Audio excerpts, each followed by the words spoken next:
देखो क्या लिखा हुआ, human capital and economic growth. तो अभी ह्यूमन कैपिटल का मतलब क्या था, प्रीवियस क्लास में हमने पढ़ा था। What do you mean by human capital, क्या होता है ह्यूमन कैपिटल, क्या था ह्यूमन कैपिटल, बोलो जल्दी, आवाज तेज। जो कैपिटल हम लगाते हैं, बिजनेस की बात चल रही है, ह्यूमंस, ह्यूमन कैपिटल क्या है, ह्यूमंस पे लगाते हैं किस चीज के लिए। Good evening. हाँ, किसी बिजनेस में पैसे कैपिटल लगाते हैं, वो ह्यूमन कैपिटल है। क्या कर रहे हो, बहुत गुस्सा आती है मुझे इसी बातों पर। ये सिखाया है मैंने पूरी क्लास में, क्या होता है ह्यूमन कैपिटल।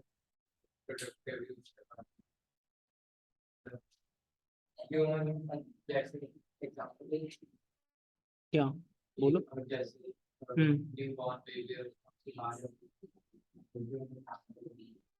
क्या होता है ह्यूमन कैपिटल।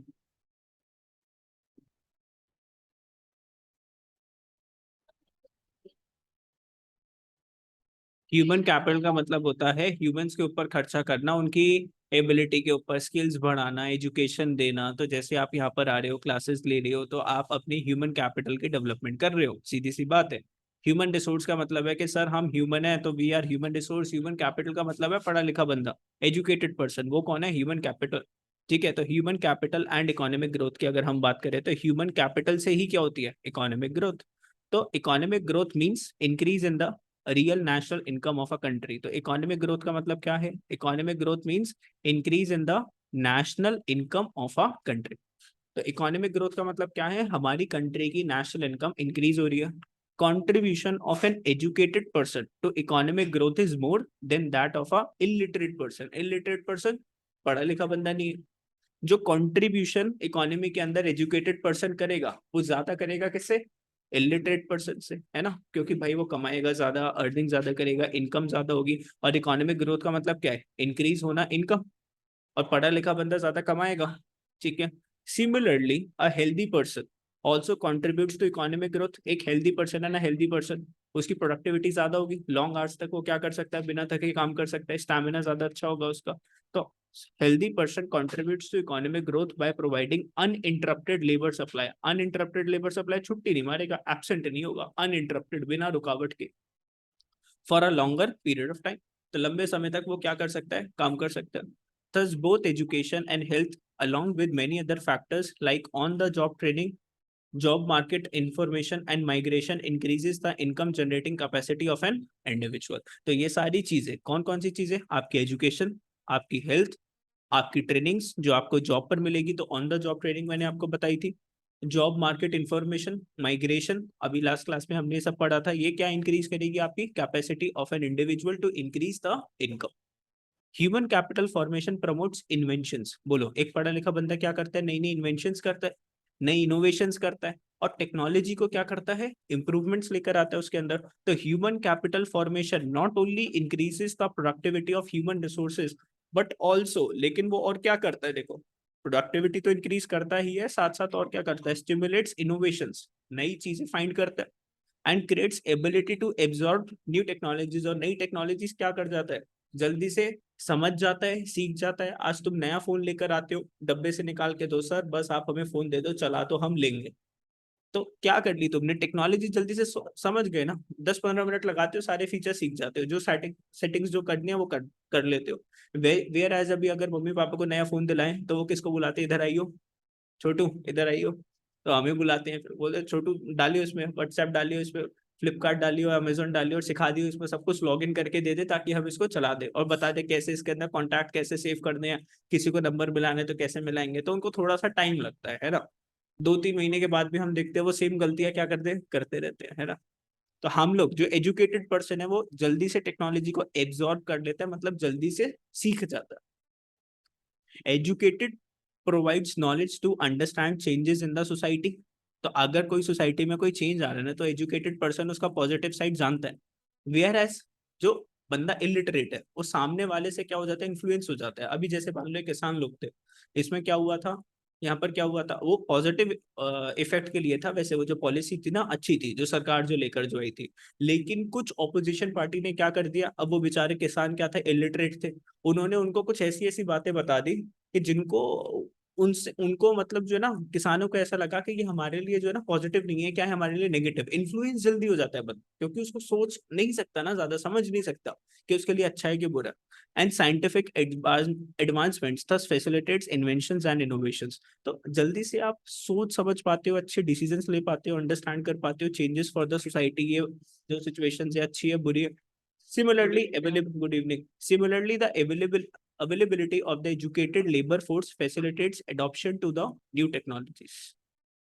तो अगर आप एजुकेटेड हो तो न्यू टेक्नोलॉजीज को जल्दी से अडॉप्ट कर लेते हो। आगे, difficult to prove cause and effect relationship between human capital and economic growth due to measurement problems. It is difficult to improve it is difficult to prove that increase in human capital causes economic growth. तो थोड़ा सा इसको हमें क्या करना है, prove करना है। क्या प्रूव करना है कि ह्यूमन कैपिटल अगर इंक्रीज होगी तो क्या इंक्रीज होगी, इकोनॉमिक ग्रोथ। अब इसमें क्या है, प्रॉब्लम है, किस चीज की प्रॉब्लम है, इसको प्रूफ करने की। तो इसको प्रूफ करना है। For example, education measured in terms of years of schooling. अब हमने बोला कि बच्चे ने इतने सालों तक क्या करा, स्कूल करा, तो हमें लग रहा है पढ़ा लिखा होगा, लेकिन ऐसा जरूरी भी नहीं होता हर बार। ठीक है, टीचर प्यूपिल रेशो, टीचर प्यूपिल, प्यूपिल का मतलब टीचर की आंखें, अभी प्यूपिल का मतलब होता है स्टूडेंट्स, अभी प्यूपिल आंखें थोड़ी ना टीचर की। ठीक है, टीचर प्यूपिल रेशो मतलब स्कूल के अंदर कितने बच्चों पे कितने टीचर्स हैं। तो हमने बोला क्लास के अंदर 50 बच्चे हैं, 50 बच्चों को एक टीचर कंट्रोल करते हैं, तो ये रेशो क्या हो गई, 50:1। ठीक है, यहाँ पे 1:50 हो जाएगी। तो टीचर एक है, बच्चे कितने, अनेक, 50। एंड एनरोलमेंट रेट्स में not reflect the quality of the education. Similarly health services measured in monetary terms, life expectancy, mortality rates may not reflect the true health status of a country, of the people in a country। तो life expectancy क्या होता है, life expectancy क्या होता है, लवन्य क्या होता है, बोलो बोलो बोलो। लाइफ स्पैन कितना है, कितना है, किसका, 60। मतलब सीधी सी बात है, इंडिया में हर एक बंदे का ऑन एवरेज बेसिस के ऊपर 1% कितना जीता है, that is life expectancy. What is mortality rate, मतलब कितने रेट, कितनी मतलब डेथ हो रही है पर। मोर्टालिटी का होता है डेथ, डेथ के साथ कनेक्शन, वो इन्फेंट मोर्टालिटी होता है। ये सिर्फ मोर्टालिटी लिखा है, बच्चों की बात नहीं कर रहे हैं, मोर्टालिटी। अब वो बच्चों का भी काउंट कर सकते हैं, हम बड़ों का भी काउंट कर सकते हैं। तो ठीक है, अब हमें ये रेशो तो पता है, लेकिन ये हमारी ट्रू हेल्थ स्टेटस नहीं बताता, ये हमारी ट्रू हेल्थ स्टेटस नहीं बता सकता। रेशो हमें पता है, ठीक है, लेकिन हमारी एक्चुअल हेल्थ स्टेटस क्या है उसके, वो एक्चुअल एब्सोल्यूट सिचुएशन नहीं बता सकता है। एवरेज बेसिस पर होता है ना, वो एवरेज बेसिस पे है। किसी एरिया का ये रेशो अच्छी हो सकती है, किसी एरिया के अंदर ये रेशो नहीं हो सकती। हमने क्या करा, एक सर्वे करा कुछ पॉपुलेशन के ऊपर, तो वहां पे एवरेज अच्छी निकल गई। लेकिन अगर यही आप विलेजेस पे जाओगे, आपने अभी सर्वे जो करा ना वो दिल्ली में करा, तो दिल्ली के अंदर तो ये सिचुएशन अच्छी है, यही आप अगर विलेजेस में चले जाओ तो वो सर्विसेज क्या है, इतनी अच्छी नहीं है। तो ये ट्रू हेल्थ स्टेटस रिप्रेजेंट नहीं करती है ratios. It means it is difficult to establish a relation of cause and effect from the growth of the human capital. तो ह्यूमन कैपिटल से कितनी ग्रोथ हो रही है ये पता लगाना अपने आप में क्या है, मुश्किल। However, growth in each sector has re-informed the growth of every other sector। तो हर एक सेक्टर में अगर ग्रोथ होगी तो इवेंचुअली किसमें ग्रोथ होगी ना, नेशनल इनकम के अंदर तो ग्रोथ होगी। Relationship between human capital and economic growth flows in either directions. Higher income causes building of high level of human capital. जिन लोगों की इनकम अच्छी है, जो ज्यादा कमाते हैं, बच्चों को थोड़ा ज्यादा पढ़ा पाते हैं, ज्यादा अच्छी फैसिलिटीज दे पाते हैं, high level of human capital. और अगर ह्यूमन कैपिटल ज्यादा होगी तो इकोनॉमिक ग्रोथ भी ज्यादा होगी। तो बेसिकली लिंक क्या बैठा, जिनकी अच्छी इनकम उनकी उतनी अच्छी ह्यूमन कैपिटल, जितनी अच्छी ह्यूमन कैपिटल उतनी अच्छी इकोनॉमिक ग्रोथ, सीधी सी बात। ठीक है, अब बात करते हैं कुछ फैक्टर्स की, कुछ स्टैटिस्टिक्स हम देखते हैं। तो development indicators in education and health sectors. तो इंडिया में एजुकेशन और हेल्थ सेक्टर्स में किस हिसाब से डेवलपमेंट हो, आओ देखते हैं। देखो देखो देखो, 1951, 81, 91, 2001, 16, 17। रियल पर कैपिटा इनकम 1951 में हर एक बंदे की पर कैपिटा इनकम कितनी थी, ऑन एवरेज बेसिस पे हर एक बंदा कितना कमाता था। ये बुक का है, तू भी बैठ जाता उसके बैग में। कितनी थी एवरेज पर कैपिटा इनकम, 7651। क्या होती है मैडम पर कैपिटा इनकम, क्या होती है per capita income, hello, what is per capita income? बोलो बोलो, क्या होती है पर पर्सन? ये कैसे निकलती है? जो शादी में आए हैं उनकी? फिर क्या होती है पर कैपिटा इनकम? दिव्यांशी, क्या होती है per capita income?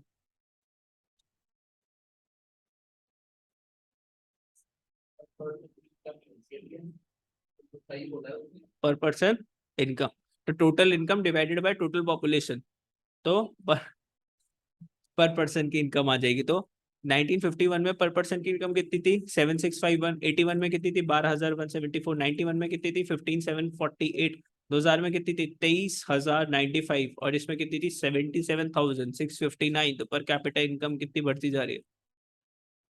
Crude death rate पर 1000 पॉपुलेशन, डेथ रेट कितनी थी बोलो? 25, 12, 9, 8, 6। तो डेथ रेट क्या हो रहा है? कम हो रहा है। इन्फेंट मोर्टालिटी रेट बच्चों की, हर 1000 बच्चों पे कितने बच्चों की डेथ होती थी? 146, 110, 80, 63। और आज कितना है? और ये भी 16, 17 की बात हो रही है, 33। तो हर 1000 बच्चों में से कितने बच्चे मर जाते हैं एक साल के अंदर अंदर? 33। Life expectancy of males, male कितना जीता है भाई? तो पहले कितनी थी? 37, फिर 54, फिर 59, 63, 67। मतलब जब देश आजाद हुआ था 1951 में, तो भर भर के लोगों ने क्या दी थी? बलिदान दिया था भाई, लड़ गए थे, बहुत सारी लड़ाइयाँ हुई। तो इसलिए लाइफ एक्सपेक्टेंसी क्या थी कब? अब क्या है लाइफ एक्सपेक्टेंसी? बीमार होने से लाइफ, अरे बीमार होने से भी होता था, मतलब सीधी हम डेथ देखते थे कि डेथ कितनी हो रही है। Life expectancy of females 36। हाँ, अब देखो अब क्या चल रहा है, देखो अब क्या चल रहा है। 67/70। कौन ज्यादा जी रहा है? ठीक है। लिटरेसी रेट्स की अगर हम बात करें, ठीक है, लिटरेसी रेट्स, तो लिटरेसी रेट्स कितने हैं? 16, 43, 52, 65 और 76। बढ़ते जा रहे हैं भाई, 76% लिटरेसी रेट्स। चलो, तो ये तो थी टेबल। अब क्या इस टेबल को लर्न करना है? नहीं करना। टेबल को लर्न नहीं करना, सिर्फ समझने के लिए थी। आगे हम बात करते हैं किसकी? Human capital formation, need of N R. Need of N R, जरूरत है क्या ह्यूमन कैपिटल फॉर्मेशन की कि नहीं? जरूरत है। इस समय को इसकी बहुत ज्यादा जरूरत है, किसकी? ह्यूमन कैपिटल फॉर्मेशन की। तो as per the National Education Policy 2020, world is undergoing rapid changes in the knowledge landscape with various dramatic scientific and technological advances. Many unskilled jobs may be taken over by machines. तो बहुत सी jobs जो unskilled jobs है वो कौन ले लेंगी? Machines. आने वाले टाइम किसका? Machines. So there is an urgent need and demand for a skilled workforce, particularly involving mathematics, computer science, data science, in conjunction with multidisciplinary abilities across the sciences, social sciences, humanities. Sir accounts की जरूरत नहीं है क्या? अरे अपनी तरफ से add कर दो ना अकाउंट्स, ठीक है, अपनी तरफ से ऐड कर दो अकाउंट्स, इकोनॉमिक्स, ठीक है। ड्यू टू बीएसटी, बीएसटी,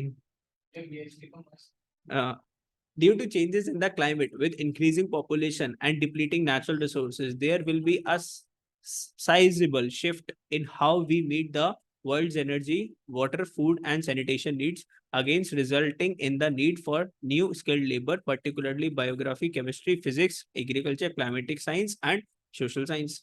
तो बेसिकली क्या है कि जिस हिसाब से पॉपुलेशन इंक्रीज होती जा रही है और रिसोर्सेज खत्म होते जा रहे हैं, उस हिसाब से हमें देखना पड़ेगा कि भाई एनर्जी कहाँ से पैदा करेंगे, तो खाना कहाँ से आएगा, फूड कहाँ से आएगा, वाटर कहाँ से आएगा, सैनिटेशन नीड्स कैसे पूरी होगी।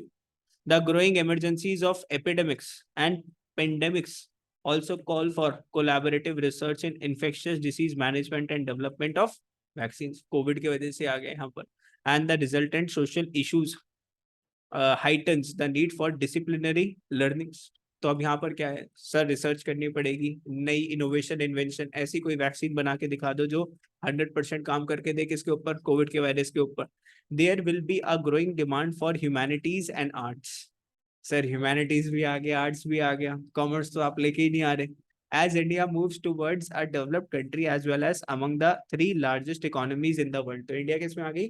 3 largest economies in the world. The policy vision suggests how human capital formation in India will move its economy to a higher growth trajectory based on knowledge landscape. तो अभी देखना पड़ेगा कि इंडिया अपने knowledge के बेस के ऊपर कैसे बड़ी इकोनॉमी बन सकती है, ठीक है, नेशनल इनकम कैसे इंक्रीज हो सकती है। तो इससे कोई क्वेश्चन बन रहा है क्या? इससे कोई क्वेश्चन नहीं बन रहा, सिर्फ समझाने के लिए था, ठीक है।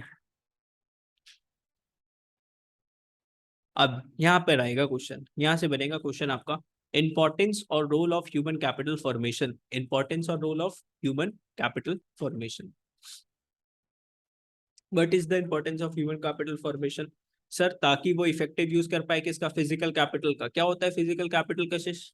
क्या होता है फिजिकल कैपिटल? क्या होती थी फिजिकल कैपिटल? लास्ट क्लास में पढ़ा था। मशीन्स, बिल्डिंग्स, ठीक है। अगर हम पढ़े लिखे हैं तो इनको अच्छे से हम क्या कर पाएंगे? यूज कर पाएंगे इफेक्टिवली। तो इफेक्टिव यूज हो पाएगा, अच्छा यूज हो पाएगा किसका? फिजिकल कैपिटल्स का। The growth productivity of physical capital depends extensively on the human capital formation. तो जितनी आपकी नॉलेज उतनी अच्छी आप क्या बना पाओगे? मशीन्स बना पाओगे, उतनी अच्छी उनके अंदर इनोवेशंस कर पाओगे। Physical capital can be created only by means of hard and intelligent work of human beings in the economy. Hence, human skills and their efforts help in effective utilization of physical capital. तो human skills and their efforts helps in effective utilization of physical capital. तो humans की skills और उनकी efforts, तो skills भी चाहिए और skills के साथ साथ भी क्या चाहिए? efforts। वो आपको help करेगी किसके अंदर? effective utilization of physical capital। आगे point number 2, higher productivity and production। Productivity increase होगी, प्रोडक्शन इंक्रीज होगी, किस वजह से? ह्यूमन कैपिटल फॉर्मेशन की वजह से। तो human capital formation raises the productivity and production as knowledgeable and skilled worker makes better use of the resources। हम अच्छे से यूज कर पाएंगे ना रिसोर्सेज को, अच्छे से यूज कर पाएंगे किसको? रिसोर्सेज को। इलेक्ट्रिसिटी हम वेस्ट नहीं करेंगे, वाटर को हम वेस्ट नहीं होने देंगे, गर्मियों में हम ज्यादा नहाएंगे नहीं, ठीक है। चलो, इंक्रीज इन द प्रोडक्टिविटी, पता चले बात बात में नहा के आ रहे हैं sir bar bar. Increase in productivity and quality production depends on the increase in productivity, कि प्रोडक्टिविटी और क्वालिटी प्रोडक्शन, कितनी अच्छी क्वालिटी है गुड्स की, किसके ऊपर डिपेंड करेगी? Technical skill of people which can be acquired only by, ये कहाँ से आएगी स्किल? एजुकेशन से, ट्रेनिंग से, maintaining the health of the people. और आपकी हेल्थ भी जरूरी है, आपकी एजुकेशन, आपकी ट्रेनिंग और आपकी हेल्थ क्या है? जरूरी। Investment in human capital helps in acquiring new skills or knowledge relating to management of resources, technology and production। चलो पढ़ो ये वाला पॉइंट, पॉइंट नंबर 2 जल्दी से। पॉइंट नंबर 1 2 पढ़ो एक बार, कोई डाउट है मेरे से पूछो।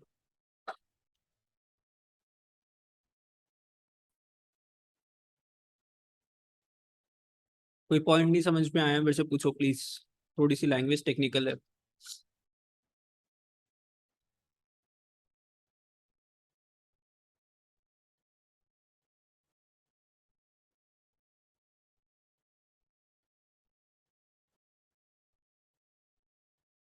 सर एक बार सेकंड पॉइंट बताना।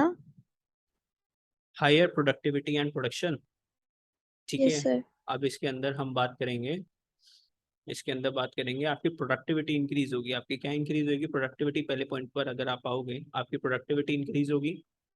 प्रोडक्टिविटी का मतलब होता है कि जैसे मान लो पहले आप 1000 प्रोडक्ट्स बनाते थे 1 आवर के अंदर, और अब आप बना रहे हो 1500 प्रोडक्ट्स पर आवर, तो this is known as productivity. मतलब आप उसी समय में अब ज्यादा काम कर पा रहे हो, उसको क्या बोलते हैं? प्रोडक्टिविटी। तो प्रोडक्टिविटी आपकी इंक्रीज होगी और क्वालिटी प्रोडक्शन, और प्रोडक्शन की क्वालिटी और ज्यादा अच्छी हो जाएगी, मतलब और अच्छा रिलायबल गुड्स बनेगा। वो किस चीज के ऊपर डिपेंड करेगा? टेक्निकल स्किल्स के ऊपर डिपेंड करेगा। किसकी? पीपल की। और ये टेक्निकल स्किल्स आप कहाँ से सीखोगे? एजुकेशन से सीखोगे, ट्रेनिंग से सीखोगे, या फिर अगर आपकी हेल्थ अच्छी होगी जब तो क्या कर पाओगे? प्रोडक्शन कर पाओगे, लॉन्ग आवर्स तक काम कर पाओगे। इन्वेस्टमेंट इन ह्यूमन कैपिटल, किसकी बात कर रहे हैं? Investment in human capital helps in acquiring new skills. अगर आप इन्वेस्टमेंट करते हो किसके अंदर? ह्यूमन कैपिटल के अंदर, कुछ सीखने के लिए, तो आप क्या क्या कर सकते हो? न्यू स्किल्स एक्वायर कर सकते हो, नॉलेज भी मिलेगी आपको रिलेटिंग टू नॉलेज किसकी? कैसे मैनेज करने हैं रिसोर्सेज, कैसे मैनेज करनी है टेक्नोलॉजी एंड प्रोडक्शन, ठीक है। तो everything is connected with your education and your health. सबसे पहले हेल्थ एंड देन एजुकेशन। चलिए आगे। Okay, next third point, inventions, innovations, technological improvements, inventions, innovations, technological improvements. Human capital formation stimulates innovations, creates ability to absorb new technology. अभी ये इसको समझाया, human capital formation stimulates, इससे क्या होती है, नई इनोवेशंस कर पाओगे, ability to absorb new technologies, technologies को नए सीख जाओगे, फोन आया नया नया फटाफट से चलाने लग जाते हो। Education provides knowledge to understand changes in the society and scientific advancement which facilitates inventions innovation, same अभी एज इट इज लाइंस पढ़ी है पीछे। Similarly, availability of educated workforce provides adoption to the new technologies. अगर आप जहाँ पे काम करते हो वहाँ के लोग बाग कैसे हैं, एजुकेटेड, और उस कंपनी में आपको कुछ चेंज लेकर आना है, टेक्नोलॉजी के अंदर कुछ चेंज लेकर आना है, तो क्या इजी होगा कि डिफिकल्ट होगा? इजी। बंदा पढ़ा लिखा है, जल्दी से समझ जाएगा नई टेक्नोलॉजी को, और जहाँ बंदे पढ़े लिखे नहीं है उनको टेक्नोलॉजी समझाने में क्या लग जाएगा, प्रॉब्लम आ जाएगी, समझ नहीं पाएंगे। मॉडर्नाइजेशन ऑफ एटीट्यूड, ठीक है, modernisation of attitude.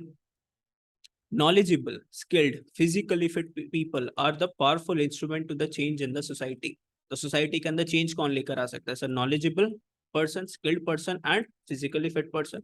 Economic development of a country depends on the mind of the people. तो डेवलपमेंट किसके ऊपर डिपेंड करती है? लोगों की माइंड के ऊपर, लोगों की सोच के ऊपर। And their changing attitude towards creating a will for development. और अंदर से क्या आनी चाहिए? विल। विल का मतलब क्या होता है? चाहत, किस चीज की? डेवलपमेंट लाने की, कि कुछ चेंज करेंगे हम।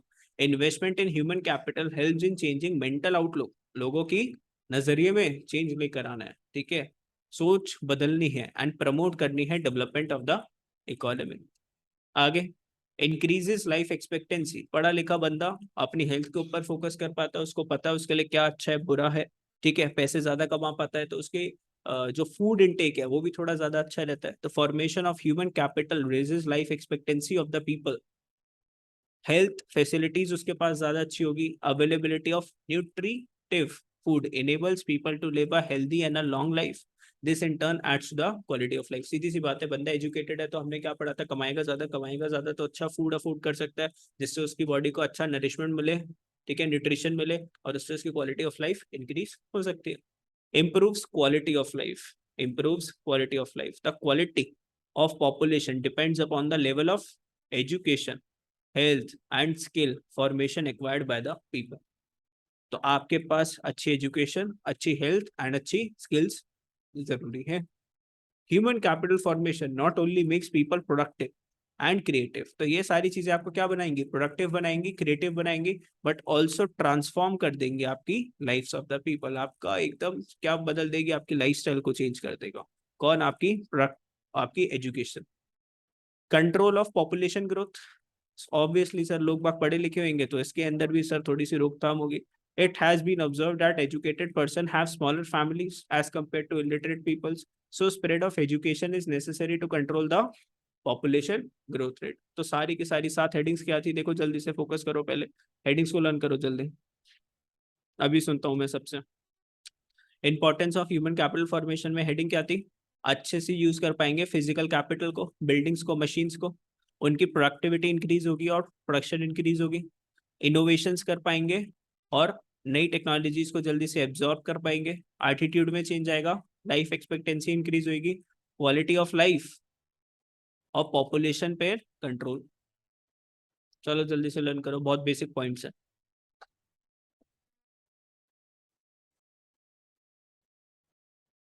अब ये वाला question, problems of human capital formation. Sir हर कोई ह्यूमन कैपिटल फॉर्मेशन तो करना चाहता है, पढ़ना लिखना हर कोई चाहता है, ऐसी बात तो नहीं है सर, ठीक है, कौन पढ़ना चाहते हैं आप बताओ सर। तो सर दिक्कत क्या है? देखो दिक्कत क्या है, बहुत से ऐसे लोग हैं जो पढ़ना चाहते हैं लेकिन उनके पास दिक्कत क्या है सर? इन एफिशिएंट रिसोर्सेस। सर पैसे नहीं है सर पढ़ने के लिए, ऐसे फैमिली में पैदा हुए जहाँ पे पैसे नहीं है, क्या कर सकते हैं? या फिर सर चलो पैसे, बार को पैसे नहीं है लेकिन सर फैसिलिटीज नहीं है, मान लो वो एक ऐसे एरिया में रहते हैं जहाँ पे स्कूल नहीं बने, अच्छे टीचर्स नहीं है पढ़ाने के लिए, ठीक है, एजुकेशन है लेकिन क्वालिटी एजुकेशन नहीं है, तो इनएफिशिएंट रिसोर्सेस। सीरियस इनएफिशिएंसीज, क्या है सीरियस इनएफिशिएंसीज? मतलब सीरियस इनएफिशिएंसीज हो जाएगा जैसे तुम लोगों का 90 डिसेबल्स। सीरियस इनएफिशिएंसीज जैसे मान लो कि जो पढ़ना ही नहीं चाहता, रिसोर्सेज भी है लेकिन फिर भी पढ़ना नहीं चाहता, ब्रेन ड्रेन का मतलब क्या है? ब्रेन ड्रेन का भी टॉपिक लिखा था कभी ब्रेन ड्रेन के ऊपर? मतलब लोगों का दिमाग क्या हो चुका है, इंडिया में ना करके वो क्या जाते हैं बाहर जाके पढ़ाई करना चाहते हैं, तो जिस वजह से इंडिया की तो ह्यूमन कैपिटल फॉर्मेशन नहीं हो पाती ना। उन्होंने क्या करना है कि 12th के बाद हम तो बाहर यूनिवर्सिटी में जाके पढ़ेंगे, तो this is known as brain drain. High growth of population, जितनी पॉपुलेशन बढ़ती जाएगी उतने लोगों के लिए जो गवर्नमेंट जो फैसिलिटीज दे रही है वो कम पे कम होती जाएगी ना। भाई पॉपुलेशन बढ़ती जा रही है, फैसिलिटीज अगर सरकार नहीं बढ़ाएगी तो जितनी पॉपुलेशन है उसके लिए फैसिलिटीज क्या होती जाएगी, कम। सीवरियल सेवरल इम्बैलेंसेस पढ़ते हैं इसके अंदर, और कौन कौन से इम्बैलेंसेस है और कौन कौन सी प्रॉब्लम्स है। Lack of proper man power planning, weak science and weak technology. पढ़ते हैं चलो सबको क्या लिखा हुआ है इसके अंदर, ये भी एक इंपॉर्टेंट पॉइंट है, इसको भी ध्यान से पढ़ना है आप लोगों को। इनसफिशिएंट रिसोर्सेज, देखो the resources allocated to the formation of human capital has been much less than the resources required. जितने हमें रिसोर्सेज चाहिए इंडिया में, जितने स्कूल्स चाहिए, जितने टीचर्स चाहिए, उतने टीचर्स नहीं है, उतने स्कूल्स नहीं है। Due to this reason facilities for the formation of human capital has remained grossly inadequate. या फिर पैसे की बात कर सकते हैं, मनी। भाई सरकार भी क्यों नहीं इतने सारे स्कूल्स बना पाती, या अच्छे टीचर्स क्यों नहीं ला पाती? अच्छे टीचर्स मतलब थोड़े से चार्जेस ज्यादा। तो गांव के टीचर्स की अगर सैलरीज की बात करोगे, कितनी सैलरीज देते हैं वो स्कूल वाले? 5,000, 5। अरे मतलब स्कूल की फीस, तो जो टीचर्स जो होती है 5-5, 6-6 हज़ार रुपए में स्कूल में काम कर रहे होते हैं, जिनको हम मास्टर जी बोलते हैं। तो वहाँ पे उनकी सैलरीज बहुत कम है। अच्छे टीचर्स की यहीं दिल्ली पर आ जाओ तो अच्छे स्कूल के टीचर, प्राइवेट स्कूल के टीचर 70,000, 80,000। तुम्हारे स्कूल के टीचर ही, सारे स्कूल्स की टीचर अच्छी अच्छी सैलरीज ले रही है। 60,000, 70, 80, 1 लाख तक भी सैलरीज जाती है टीचर्स की, स्कूल की, गवर्नमेंट स्कूल की टीचर्स की। बात करते हैं सीरियस इनएफिशिएंसीज। अब सर इनएफिशिएंसीज और कौन कौन सी प्रॉब्लम्स है, देखो देखो serious inefficiencies. There is a lot of wastage of society's resources as capabilities of educated person are either not made use of or are underutilized। अब जैसे इंडिया के अंदर क्या है, अनएम्प्लॉयमेंट। इंडिया में क्या है, अनएम्प्लॉयमेंट। अनएम्प्लॉयमेंट का मतलब क्या है, बंदा पढ़ा लिखा है, काम भी करना चाहता है, लेकिन हम हमारे पास उसके लायक कोई काम नहीं, हमारे पास उसके लायक कोई काम नहीं है। ठीक है, तो इंडिया क्या नहीं यूज कर पा रहा, अपनी मैन पावर को यूज नहीं कर पा रहा, एजुकेटेड पर्सन को यूज नहीं कर पा रहा, अनएम्प्लॉयमेंट चल रही है। और under utilised in case of under employment. एक है अनएम्प्लॉयमेंट और एक है अंडर एम्प्लॉयमेंट। अंडर एम्प्लॉयमेंट का मतलब क्या? अंडर एम्प्लॉयमेंट का मतलब है, मान लो एक कंपनी में काम है, अंडर एम्प्लॉयमेंट मतलब कम। एक काम है कंपनी के अंदर, एक प्रोजेक्ट है, कंपनी को एक प्रोजेक्ट अचीव करना है, उस प्रोजेक्ट को करने के लिए 10 लोगों की रिक्वायरमेंट थी। कंपनी ने क्या करा, सिर्फ 8 बंदे रख रखे, और उन 8 लोगों से जबरदस्ती 8 घंटे की जगह 12 घंटे काम करवा रहे हैं, ताकि 2 बंदों की कॉस्ट बचे। अभी कोविड में ऐसा ही तो हुआ था, अननेसेसरी जो वर्कर्स थे उनको निकाल दिया, और जो वर्कर्स थे उनको प्रेशर में रखा, तो भाई वरना तुमको भी निकाल देंगे। बंदा कहता मैं ऐसे ही जगह अभी तो चेंज कर नहीं सकता, जहाँ लोगों के पास काम नहीं है वहां हमारे पास कुछ तो सैलरी आ रही है, 50% का कट भी लगाया कि तुम्हारी सैलरी आधी कर देंगे, या 40%, 30% कम भी करेंगे। बहुत लोगों को निकाल भी दिया, जो लोग थे उनके ऊपर अननेसेसरी क्या करा, काम भी रखा बहुत ज्यादा। इसको क्या बोलते हैं, under employment. Massive illiteracy, non education of many children, poor health facilities are other inefficiencies. तो ये भी क्या है, इनएफिशिएंसीज के भाई एजुकेशन नहीं है, which have not been attempted to educate which have not been attended to edu educately and properly। अब इन सब चीजों को यार हर फैसिलिटीज कहाँ से प्रोवाइड कर सकते हैं? अब हम बोल रहे हैं यहाँ पे कि भाई गवर्नमेंट इसको नहीं देख पाती, नहीं कर पाती, इनएडिक्वेट रह जाती है सर्विसेज, है सर्विसेज इनएडिक्वेट क्यों? भाई पॉपुलेशन इतनी ज्यादा है। ठीक है, आगे बात करते हैं brain drain.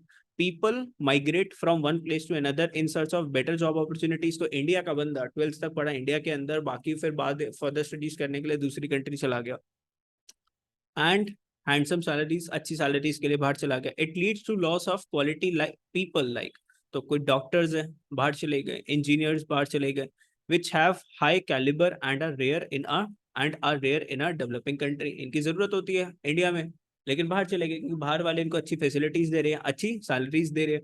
The cost of such loss of quality human capital is very, इनकी कॉस्ट क्या है, बहुत हाई पड़ती है गवर्नमेंट को। अब भाई 12th क्लास तक सारी सर्विसेज इंडिया की यूज करी, अभी तो 12th क्लास का बच्चा कोई कमाता थोड़ी ना, ग्रेजुएशन का भी बच्चा कुछ नहीं कमाता। जब कमाई की बारी आई उसको कमा के किसको देना था, कंट्री को, टैक्सेस इसको पे करने थे कंट्री को। जब ये क्या हो गया, बाहर चला गया, तो इंडिया से सिर्फ ये क्या करता रहा, रिसोर्सेज ही तो लेता रहा ना। और जब इसकी कमाने की बारी आई, ये कहाँ चला गया? बाहर। और टैक्स कहाँ दे रहा है? बाहर कंट्री में पे कर रहा है, इंडिया में टैक्सेस भी नहीं पे कर रहा। समझ रहे हो मेरी बात? तो इसकी कॉस्ट जो है सरकार को काफी भारी कीमत चुकानी पड़ती है इस चीज की। 1 मिनट में मीटिंग क्लोज हो जाएगी, सेम लिंक से ज्वाइन कर लेना, ठीक है? High growth of population, high growth of population, the continuous rise in population has adversely affected the quality of human capital. It reduces per head availability of the facilities. तो अब देखो population ज्यादा है, अब number of hospitals, number of doctors, number of teachers क्या है? Limited. पर head, पर हेड एक बंदे के लिए जितनी क्वालिटीज चाहिए वो क्या होती जाएंगी? धीरे धीरे कम होती जाएंगी, क्योंकि फैसिलिटीज बढ़ नहीं रही, पॉपुलेशन हमारी बढ़ती जा रही है। तो हर एक बंदे के लिए जितनी फैसिलिटीज चाहिए वो कम पे कम होती जा रही है। Several imbalances, a greater proportion of resources have been diverted towards